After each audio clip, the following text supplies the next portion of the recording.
A younger guy currently alive in the world right now, young enough to have been growing up on playing a lot of video games and shit, which is probably like most dudes.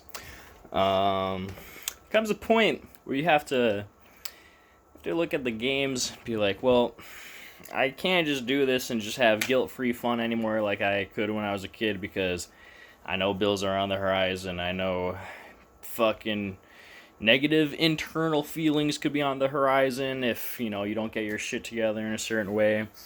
Um, but I think something that is useful, something that you can gain from already having that past of having been a gamer, doing whatever like innocent little hobby you did when you were a kid that doesn't exactly have too much room in your more adult life. But I'll use gaming as an example.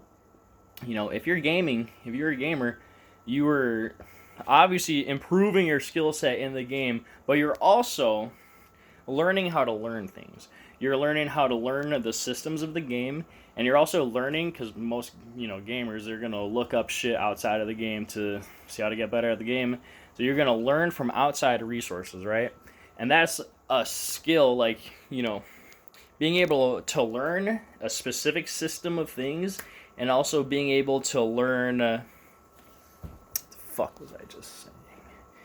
What the fuck was I just saying? Learn the system of the game. Oh, and being able to learn from your outside resources that exist.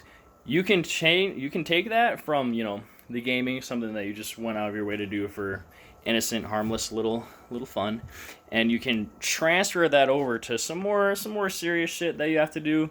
Like I just mentioned the last thing that I posted, that I've been going out of my way to learn bartending and sommelier shit, which it's not like fun like a video game is fun, but I understand that I can learn the little tiny tidbits of the system that I'm operating under, like the bartender system, the system of what you got to do to learn your fucking sommelier shit, and continuing to choose to learn from outside resources. Finding people to talk to. Obviously, there's YouTube and shit, but like finding other people you can talk to in real life is generally useful. Like one of my managers at one of my jobs is he's a sommelier or something like that. I don't want to explain it, but he's got some good sommelier skills, and it's helpful to talk to him, helpful to have him as a resource.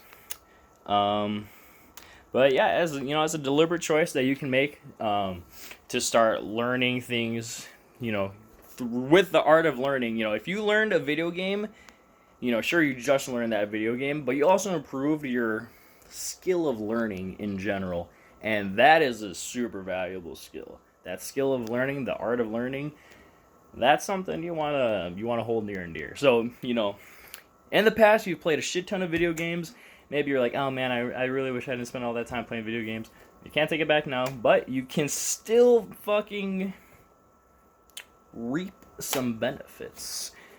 Find the needles in the haystack. What have I really gained for my character from playing games? And I mean, I get it. It sounds like kind of silly for plenty of people. Like, oh, your character. If you're playing a lot of games, you're a dweeb. That's your character. But I don't know. If you played a lot of games, you probably, when you were a kid, you probably didn't have like too many like crazy like real world struggles going on when you were a kid. So you had to go with some of these more manufactured struggles of playing the games, the challenges built into the games, and maybe we're not doing these crazy like coming of age rituals that like other cultures have done or do or did or whatever. We not having those coming of age challenges, but you can still look back and see what challenges you went through, even the gaming self-chosen challenges.